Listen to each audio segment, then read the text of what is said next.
우리 다 함께 사도신경으로 우리의 신앙을 고백드리시면서 6월 30일 목요일 아침 예배를 우리 하나님 앞에 올려드립니다.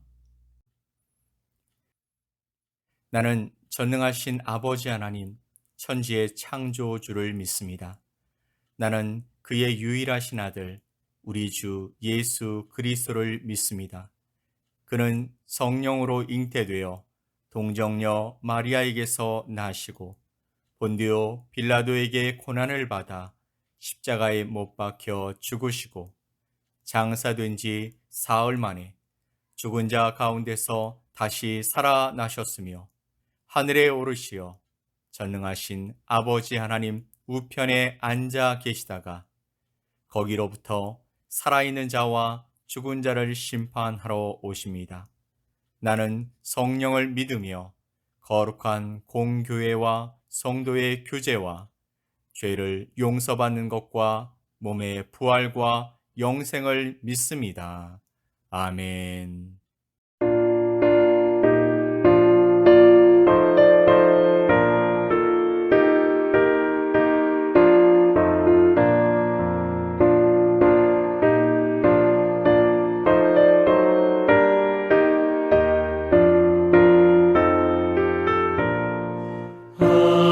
아버지여 이 죄인을 용납하여 주시고 예수님의 이름으로 구원하여 주소서. 아버지를 떠나산 지 벌써 오래되었고 험한 길에 고난 봄이 이제 돌아옵니다. 전에 하던 헛된 일을 애통하게 여기고 겸손하게 엎드려서 용서하십니다. 은혜 감당 못하오나 회개하는 영혼과 나의 약한 육신까지 강히 드리옵니다. 나의 죄를 사하시려 주님 죽으셨으니 그 공로를 의지하여 주만 의지합니다. 아버지여 용납하사 나를 품어주시고 주의 사랑 품 안에서 길이 살게 하소서. 아멘.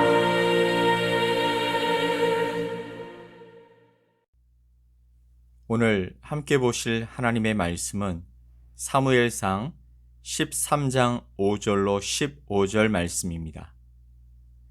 함께 보실 하나님의 말씀은 사무엘상 13장 5절로 15절 말씀을 우리 함께 보겠습니다.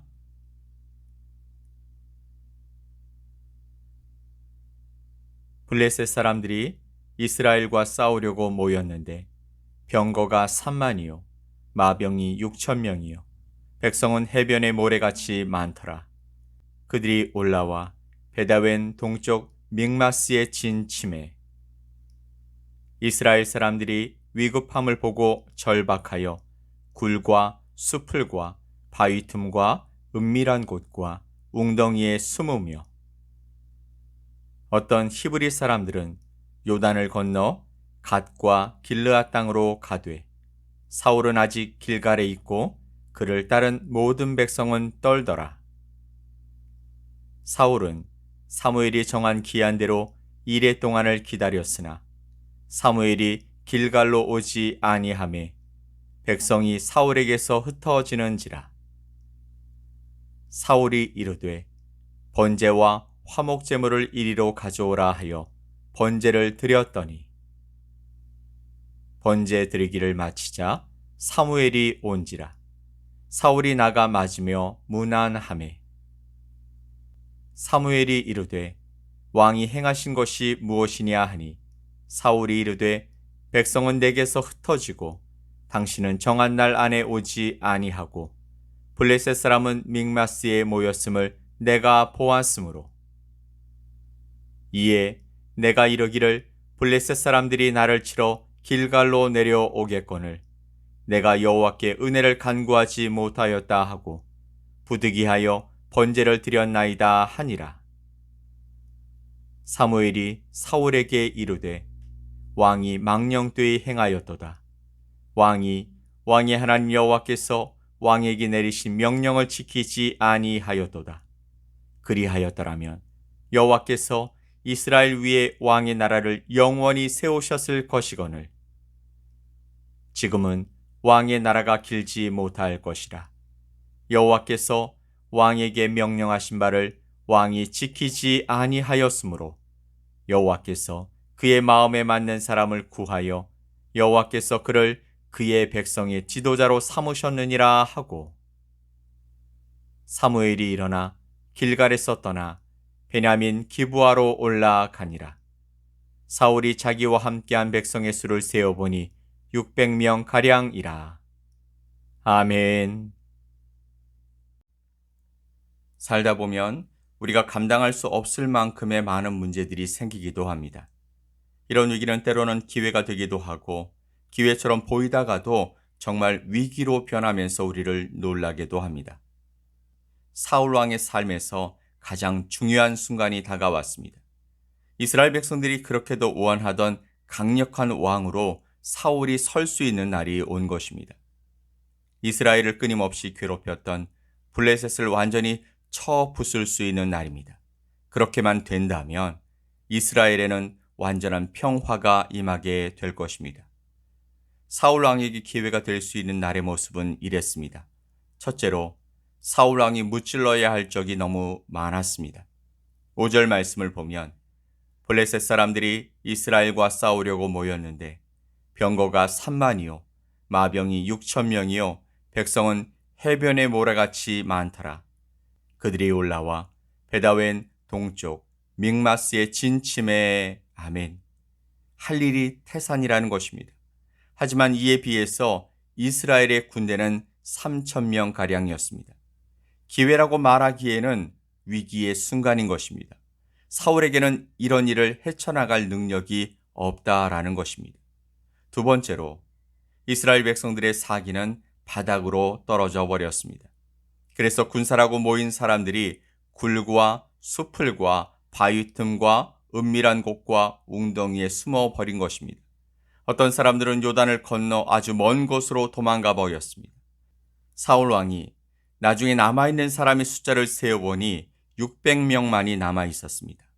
사울과 함께 있었던 2,000명 중에서 1,400명이 도망가거나 숨어 버린 것입니다.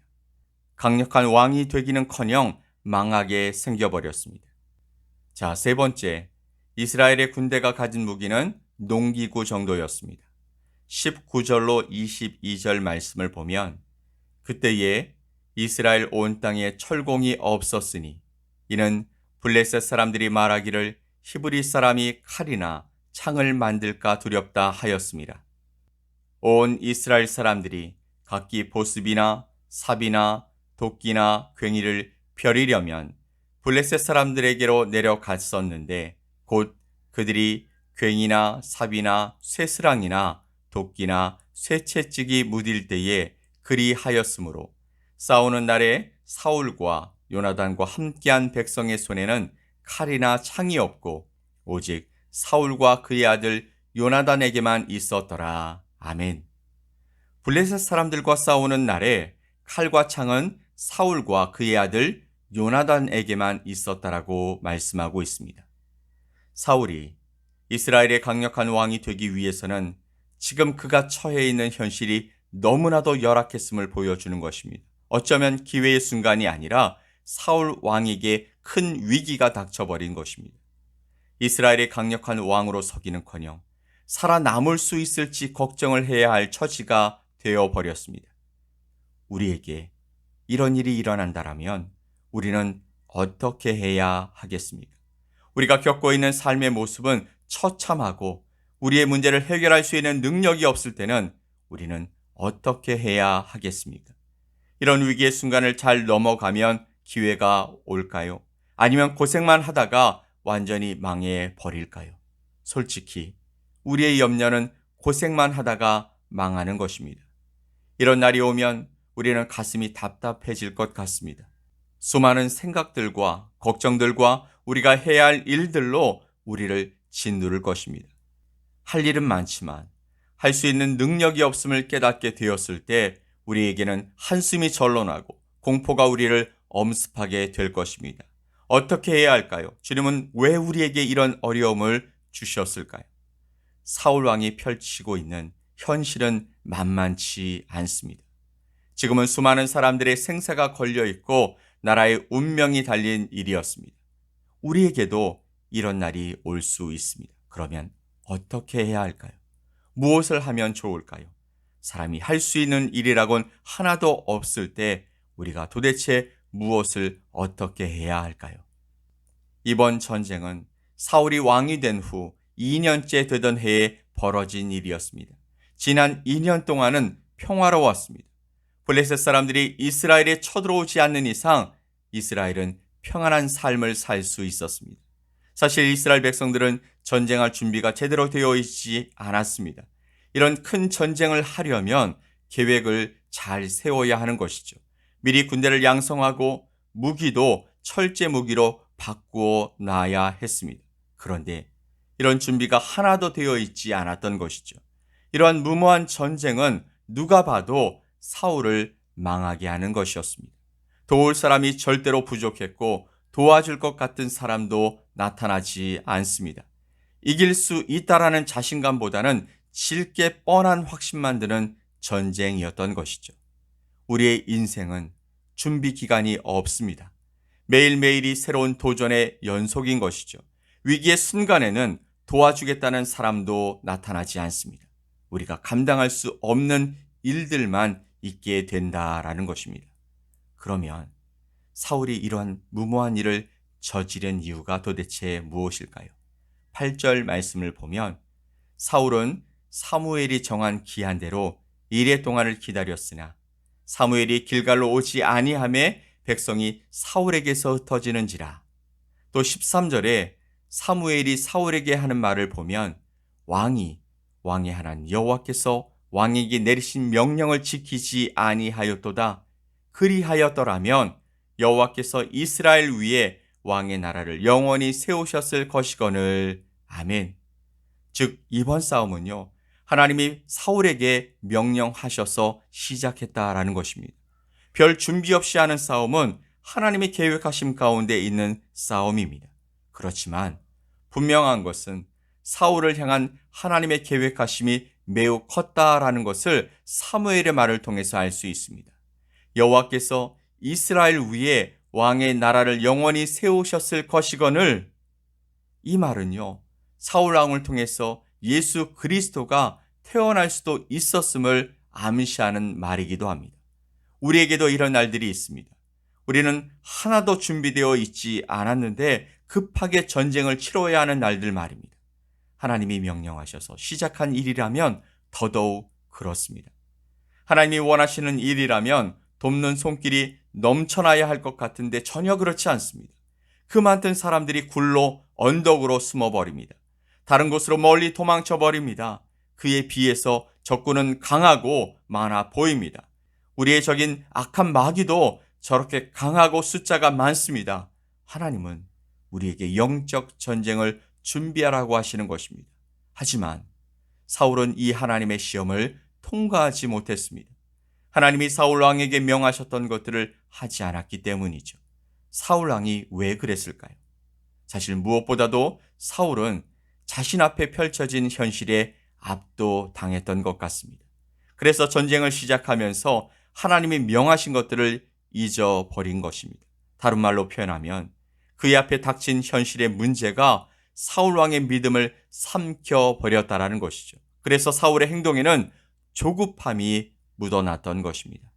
8절 말씀을 다시 보면 사울은 사무엘이 정한 기한대로 이레 동안을 기다렸으나 사무엘이 길갈로 오지 아니하며 백성이 사울에게서 흩어지는지라. 사울도 인내심을 가지고 사무엘을 기다렸습니다. 7일을 기다렸다는 것은 사울이 사무엘을 기다릴 만큼 기다렸다는 뜻입니다.